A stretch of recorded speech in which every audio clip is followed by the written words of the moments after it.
increasingly controversial practice in modern Canada, in part because it is such a brazen conflict of interest. A politician has obvious incentive to strategically schedule an election to when his chances look best. The most cynical, but probably most accurate explanation of the 2021 election was thus that Trudeau figured his numbers were looking good at that time, so that's when the election happened. But for one reason or another, Trudeau's gamble did not pay off. He got his third term, but he did not get it the way he wanted, which was with a lot more seats in the Canadian Parliament. His Liberal Party had been outnumbered by the other parties since 2019, and it remains outnumbered by the other parties to this day, having made essentially no gains in the 2021 vote. Canada is not like Europe, where the parties routinely form coalitions with each other in order to cobble together a majority bloc in the Parliament. In Canada, the tradition is for outnumbered prime ministers to just stumble their way through, assembling majority votes on a case-by-case basis, depending on what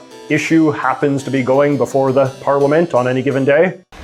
We have breaking news from the nation's capital. In March of 2022, however, Prime Minister Trudeau did something without precedent and signed a formal agreement with Jagmeet Singh, the head of Parliament's fourth place party, the NDP. "We have agreed to work together during the course of this Parliament to put the needs of Canadians first," the document said, before listing a bunch of policy goals that the two left-of-center parties share. Now, what exactly this Trudeau-Singh deal is supposed to be, in a practical sense, has remained kind of ambiguous. The concept of a formal coalition remains taboo in Canada, especially in NDP circles, where it is seen as a threat to their political independence. Accordingly, over the last year and a half, Jagmeet Singh has really gone out of his way to remind voters at every available opportunity that he still doesn't like Justin Trudeau and still thinks he is a bad prime minister who shouldn't be running the country. After 8 years of Justin Trudeau, life is harder. The Liberals and Justin Trudeau don't understand how serious this is. And what has this Liberal government done?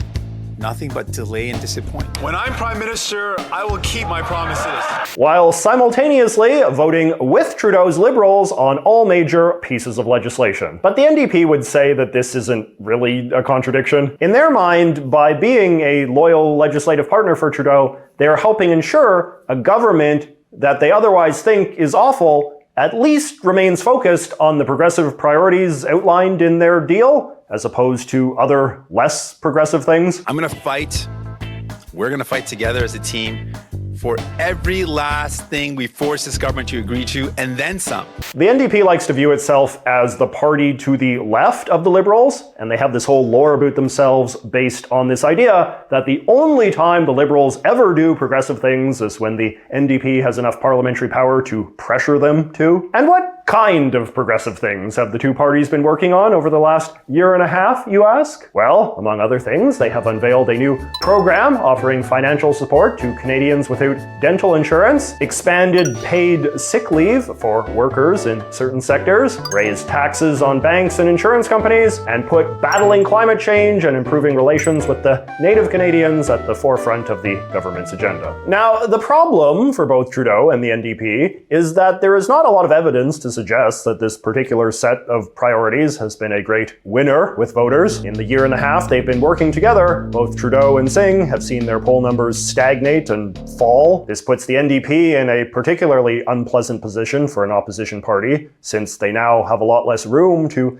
campaign against Trudeau going forward, since it is easy to argue that they've been complicit in every unpopular thing that he's done. Jagmeet's strategy seems to be to simply level up his public criticism of Trudeau while downplaying the significance of their partnership without ever seriously considering pulling out of it. If the NDP did pull out, Trudeau could easily use that as a pretext to hold another early election on the grounds that the Parliament is no longer functioning, and unless the NDP's numbers improve, they have absolutely nothing to gain from that scenario. This period of decline for the Liberals and NDP has worked to the benefit of the Conservatives, who, in contrast, are riding pretty high these days. The general consensus among pundits and pollsters is that if an election were held today, the Conservatives would win, and probably win pretty comfortably, with a solid majority of seats in the Parliament. 40% is the magic number that you want to get to in Canadian politics in order to win a majority, and the polls say that the Conservatives are finally hovering around that number, so they are pretty pleased. In the last two elections, the Conservatives employed a campaign strategy based around the idea that voters are eager to vote against Trudeau, and that the Conservatives should therefore run a relatively mild-mannered, inoffensive candidate who isn't too much of a distraction. When that didn't work, they proceeded to swing hard in the other direction, electing a much more showy guy named Pierre Poilievre as the new head of the party in 2022. Now, Pierre, as people call him, is shaping up to be one of the major figures of Canadian politics in the 2020s. I actually did a whole video about him a while ago, featuring an exclusive interview, which I highly recommend. Whether you like him or not, Pierre is undeniably one of the more compelling characters that Canadian politics has produced in a while, in the sense that he is a politician that a lot of Canadians seem to affirmatively like and trust and want to be Prime Minister, as opposed to one who just gets the passive benefit of the doubt because he's the current figurehead of the party you usually vote for. In that sense, Pierre has a lot in common with Trudeau himself, another politician who inspired a lot of sincere passion and enthusiasm at one time. Poilievre has this very distinctive attack dog personality, where he speaks in this very confident and often biting and sarcastic sort of way about the state of Canada under Trudeau that a lot of people really go for. It was on prominent display last week when he delivered the keynote address at the Conservative Party's big biennial convention. Now, we don't know when that election will be, but when it comes, Canadians will have only two options: a common-sense Conservative government that frees hardworking people to earn powerful paychecks that buy affordable food, gas, and homes in safe neighborhoods, or a reckless coalition of Trudeau and the NDP that punishes your work, takes your money, taxes your food, doubles your housing bill, and unleashes crime and chaos in your neighborhood. More than anything else, however, he is known for one catchphrase in particular: Canada is broken. That deal, just like everything else in Trudeau's Canada, is broken. Liberal Canada is broken. Everything in Canada is broken. Canada is broken. And it's proving a popular line just because it seems to summarize how a lot of Canadians are feeling about the status quo at the moment. And being in sync with malaise about the status quo is exactly where you want to be as leader of the Out Party. But why are Canadians in such a sour mood in the first place? Well, a lot of it seems to come down to a single word: unaffordability. That's a word, right? Like many places, Canada was hit hard by inflation in the aftermath of the COVID pandemic. And although rates have since decreased, prices for all sorts of things still remain noticeably higher than they used to be, and nobody likes that. You have to remember that Canada is a country with quite a high cost of living in general. Canadians live very much like Americans and expect to enjoy an American standard of life, but average Canadian wages remain significantly lower than those in the US. And this means that even at the best of times, a lot of people in this country are in quite severe debt,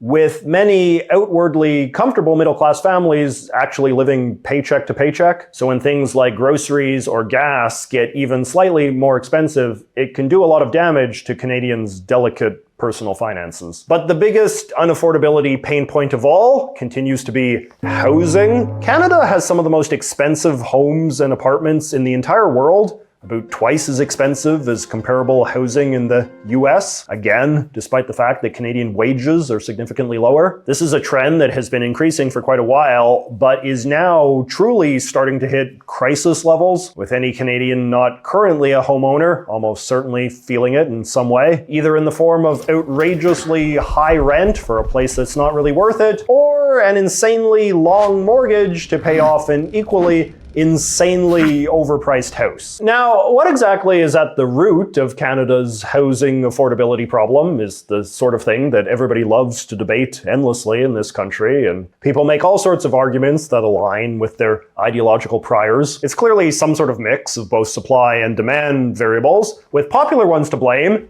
being immigrants, NIMBYs, out-of-date zoning laws, overseas property investors, landlords letting homes sit empty instead of renting them out, spoiled millennials who insist on living in the city instead of the rural countryside, international students, a corrupt construction industry, boomers, and so on. Pierre loves to talk about unaffordability, and because he is a relatively orthodox right-wing thinker. He blames the problem on the sort of things that conservatives usually blame